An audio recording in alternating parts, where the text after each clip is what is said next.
I approach games as an art form.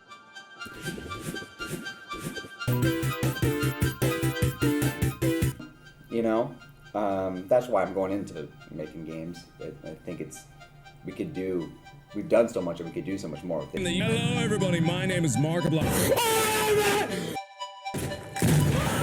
As art. I think they're important in pretty much the same ways any good piece of music or any good film is, you know? It could be important to the culture, right? A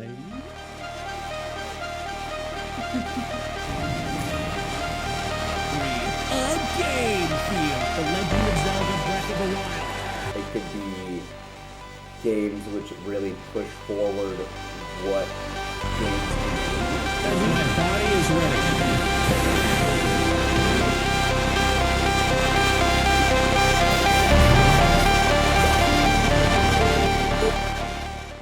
Let's look at Metal Gear Solid 2. I think it is the most important game of all time. So much of that game revolves around misinformation and deceit. If you know anything about the Metal Gear franchise, you probably know Solid Snake. Before the game released, they ran a misinformation campaign where all of the advertisements for the game only depicted Snake. You only play for him for like an hour or 2 hours, and then you play this entirely a new character named Raiden.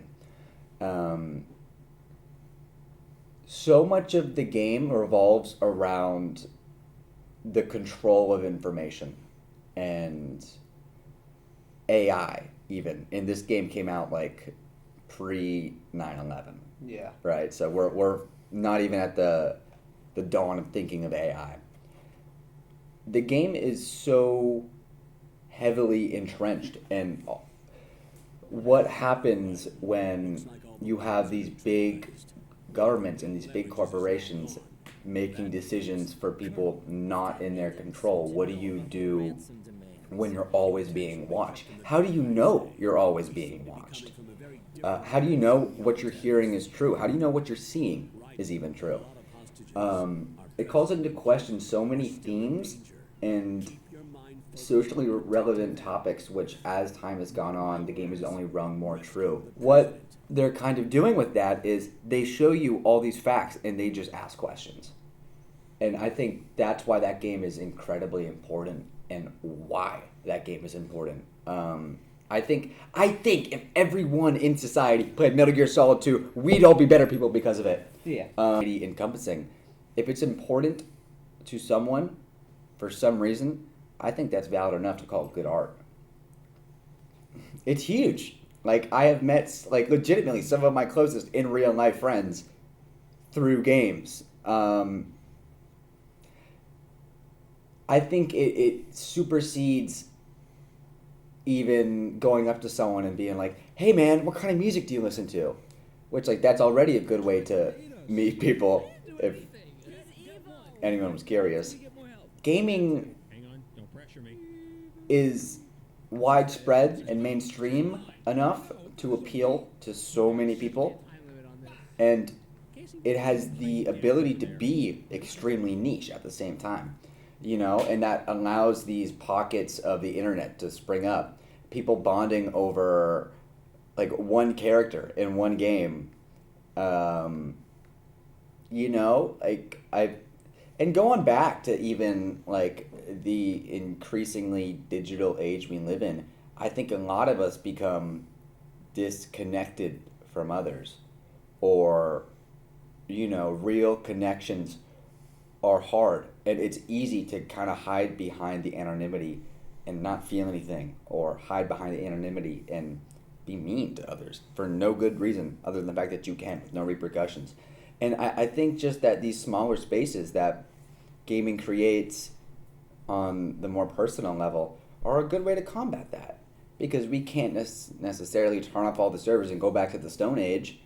How are we going to find connections and people and friends and people and things that matter to us in the face of this new world that we really live in over the past like 30 years? And then, of course, you look at the large scale, right? Let's go back to Fortnite. Dude, Prime Fort is... He has a right to be mad. Oh my god, it's a legacy I can't even describe for our generation. You could talk to really any dude out there about Dusty Depot, the revolver, double pumping. Oh! And you're instantly going to have that kind of connection, man. And maybe it's surface level, but you got to start somewhere. And the fact that it can give all these shared experiences and shared memories, that still holds so much value and so much meaning over time, I think is special. And you know, it's really the only thing which can unite all these niche communities. And when they do, it's insane. Oh my god, dude. Summer Games Fest, the Game Awards, E3, rest in peace. Dude, Nintendo Directs, they're huge. They're huge.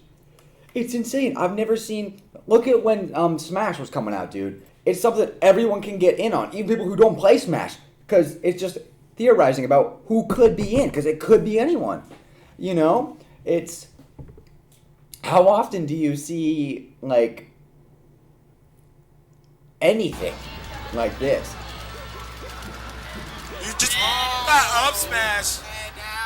Competition is so integral to the medium, period. And that you don't see that with other kinds of art. You know, you can stretch that, like look at film fests, right? But that is really secondary or tertiary compared to how primary the competitive scene is to gaming.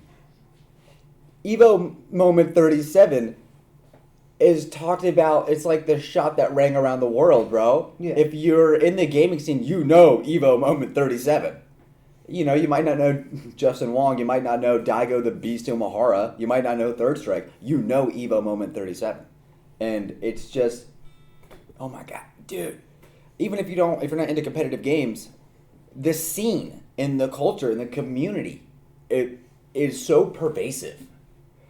It permeates everything, man, even if the game has nothing to do with competitiveness. That is exactly why Street Fighter 3 Third Strike and Marvel vs. Capcom was so integral to not just the fighting game scene, but the gaming community in general. What has always been a genre dominated by the Japanese, created for the Japanese, played by the Japanese, it has an audience in the West, and they are not as isolated as people think. Gaming as a medium opens up so many new avenues for storytelling. We have that, then we have Dark Souls, where the entire story is told on the back burner. You have to do conscious research, like you're doing archaeology, to understand the story. You have to use your critical thinking skills and be like, oh, okay, this item was put there and it has this description. What else do I know of this one character mentioned in there?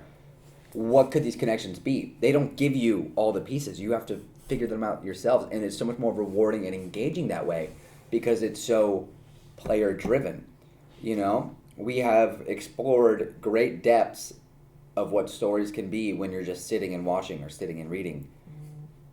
There is still so much more room to go for stories that require you to be a part of them.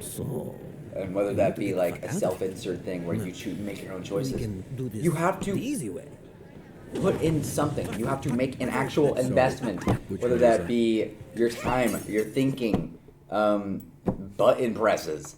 You become a part of the story and intertwined with all of the moving pieces in a way you don't really get to be, I think, necessarily in TVs and movies.